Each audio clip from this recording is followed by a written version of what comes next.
welcome to Gracie Schwartzwald. I'm here with Eric Mete, and today we're going to cover a topic that somebody wrote and asked me about, which was my thoughts on the usefulness of three-quarter mount.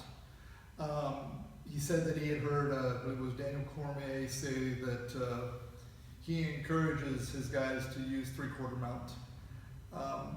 And I have to say that I'm a big believer in the same thing. Okay. This is something I started using back at purple belt, maybe even high blue belt, or at least not being afraid of. Let me say that, because for my jiu-jitsu, it's all about getting as many advantages in my category as possible, or on my side of the fence as possible, and as few as possible.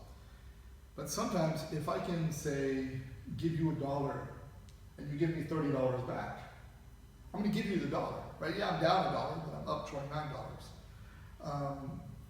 So let's explain kind of what I mean by this. Okay? And this is where I think sometimes people, when they train and they think just tournament jiu-jitsu, right? Nothing drives me crazier than seeing a video or seeing a class and all I hear about is, okay, now this is 3 points and this is 2 points, now you get your points. You know, the point system represents fighting, right? Originally, you know, if you get mount, you know, in a fight, that would be a good position, so they're going to reward you with a certain amount of points. You get the back, same. You pass guard, same. You know, it's why you don't get points for, say, escaping mount, right? You're not doing something positive, you're kind of just escaping a negative, okay? When I sweep you, I'm increasing the position. But all that aside, people get locked into points, and that starts to focus the way they train, right? Can you get your lie down?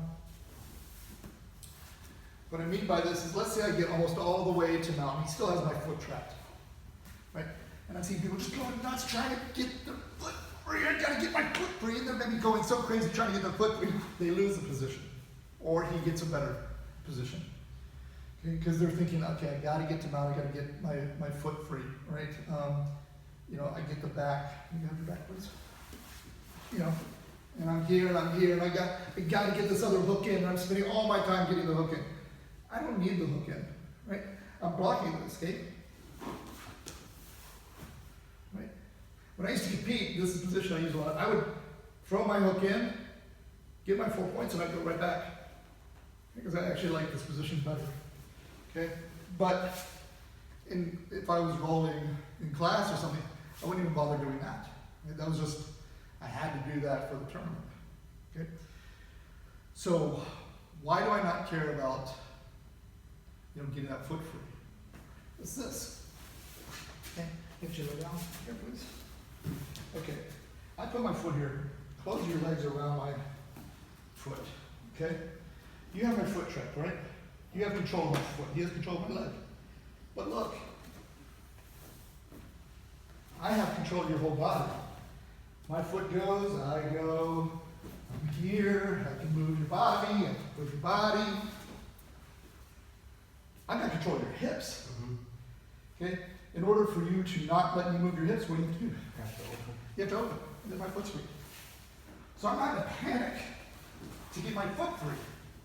Because what you've done is you've just said, I'm letting you have control of my whole hips. Yeah. In fact, you're letting me control your whole spinal position, where you face. Yes. Right? So why would I panic? It's the same way that if I'm here, and I'm passing, and you've got my foot trapped here, can you shrimp?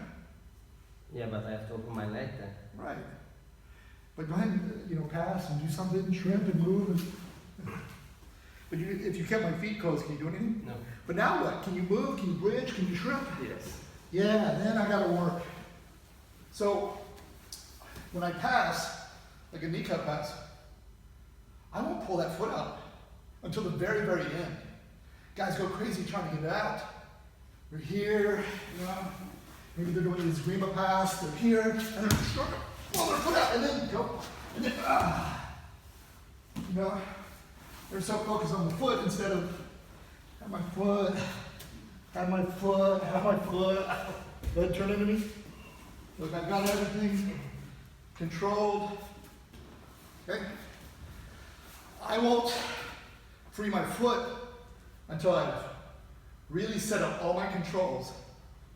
And at the very end, I'll free my foot up and then let him have his hips free. Because what I've done is I've made sure he can't do anything with his hips free. So with the mount, you know, it might be, let me get you a try on this side.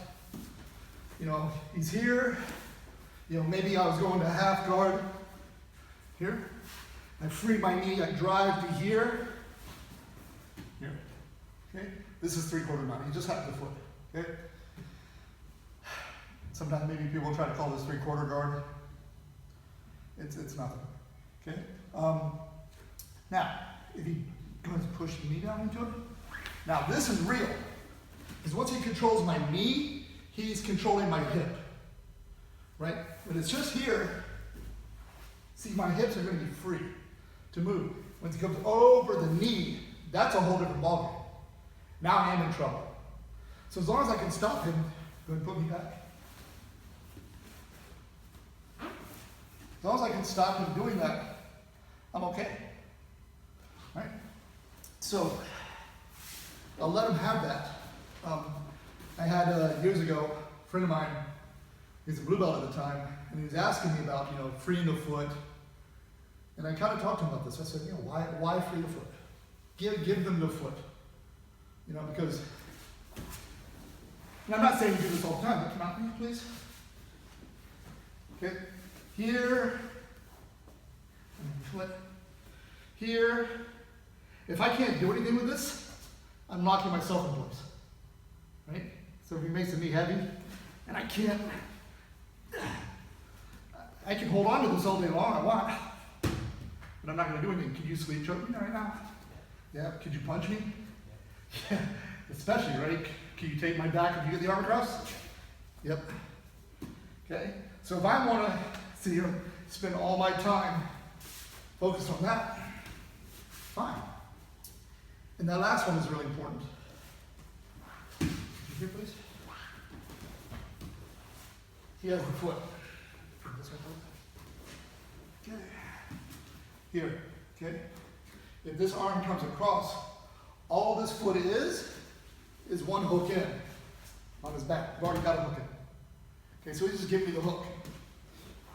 Okay. So, if the arm is here, often I'll set it up, start attacking here. I'll let him have this. I go to go-go platas, which I do a lot. Different kinds of arm locks here. The trick is he can't beat the knee. Okay? So, from here, what does he have to do? Okay? And then what? Turn into me, right? Mm-hmm. Okay. So, why I focus on a control-based jiu-jitsu, okay? And a pressure-based jiu-jitsu. So I want to know where my opponent is going, okay? Even if I lose the position a little bit, if I know where he needs to go, and I can make it slow at it, I can always adjust. So let me get you here. So one, I can have a heavy knee. I can do this in a number of ways, right?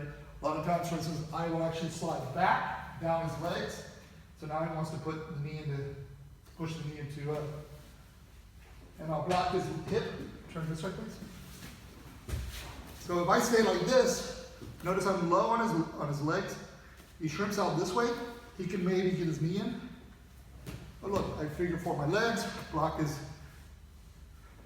And now there's so much weight because I'm pinning his legs. I'm actually doing what he wanted to do in the first place, which was pinch. But now he can't open, right? So go ahead. Okay. And then I can maybe start setting up, you know, getting position I need to, and then when I'm ready, you can double underhook, come back up, here. But, go this way, turn. Let's say you beat the knee. Okay, go ahead. Okay. Okay. What do I do? When I feel him beating the knee, put my hand here. Because what I don't want is this, when you beat the knee, get the underhook. Okay. So he beats the knee, I put my hand on his chest, look, underhook already. And then I can just do it all again.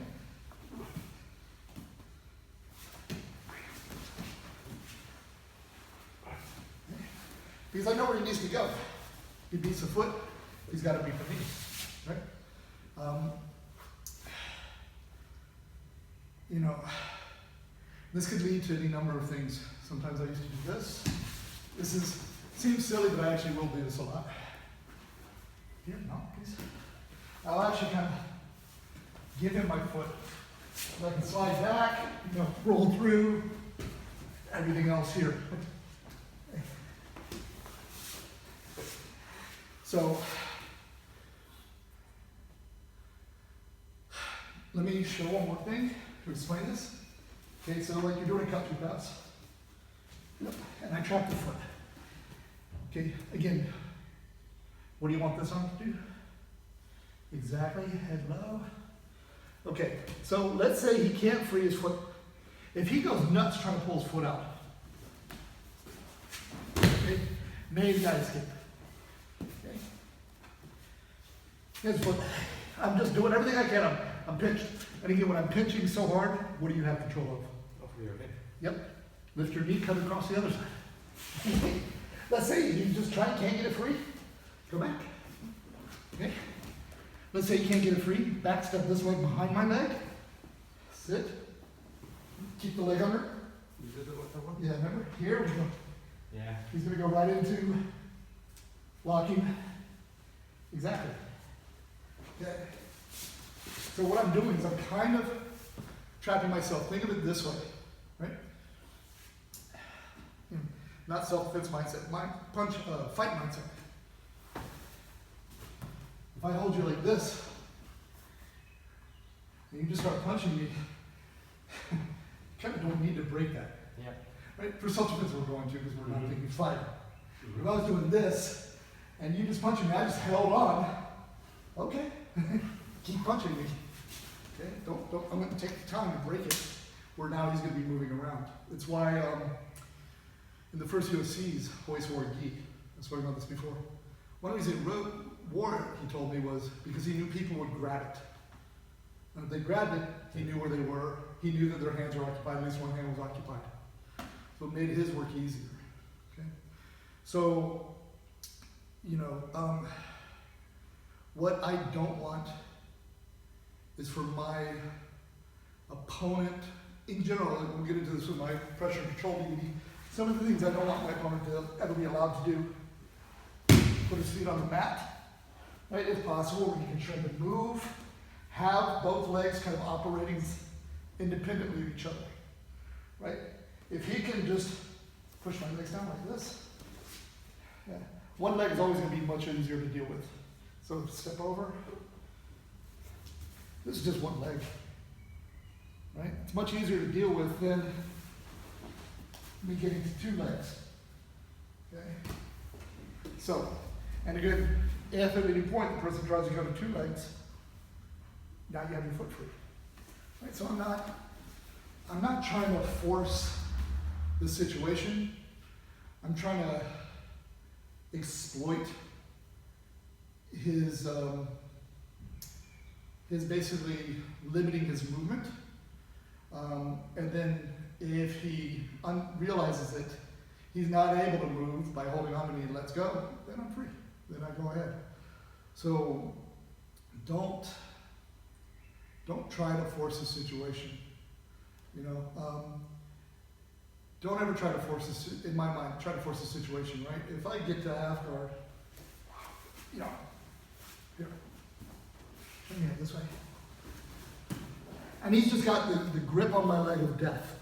And there's no way I can open it. Keep it. Okay. Go ahead.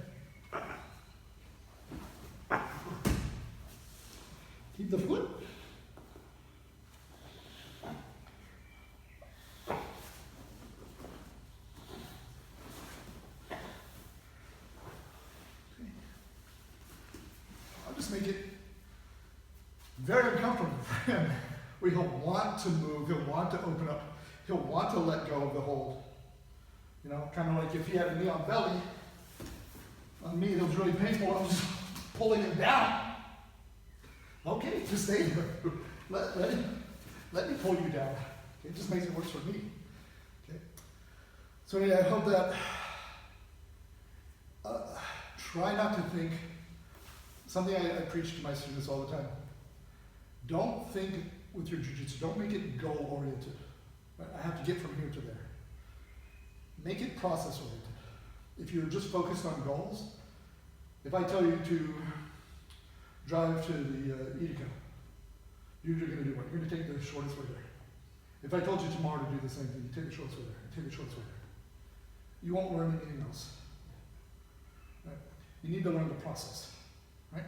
I don't want to learn how to pass the guard. I want to learn the process of passing the guard. That means that I just stay in his closed guard and see how he plays it. Then maybe I get to half guard, I see how he plays it, rather than just, I've got to open closed guard, I've got to pass half guard. I'm pretty comfortable being in half guard, you know, and I'm not usually trying to force. This is why if I do get passes, a lot of times people will say, man, I can't believe I gave you that pass. Well, you didn't give me the pass, but you kind of did. I mean, I just kind of nullified what you were doing, limited your movement, made it uncomfortable until you opened up and let me pass, okay? So hopefully that will help with kind of this 3/4 mount or foot trap position. Again, foot trap, not knee trap. Knee trap, now I'm controlling the heel, the hip. Now I'm controlling, if I'm above his knee from bottom, I'm controlling his hips, okay? His hips are not necessarily free as much. But the foot, that's really not anything. Okay, it's kind of like if I were to hold your sleeve. I'm controlling here, and maybe I'm controlling the distance, but can you move your elbow around? Yeah, right? So this is why I don't really like trying to do arm bars on people just holding the sleeves, because like, oh, for the arm bar, you're just gonna move your elbow around, right? But if I control above your elbow, went for the arm bar, then it's in trouble because you can't move. Anyway, hope that helps, and check us out, Gracie Schwartzwald, on YouTube and Facebook and Instagram.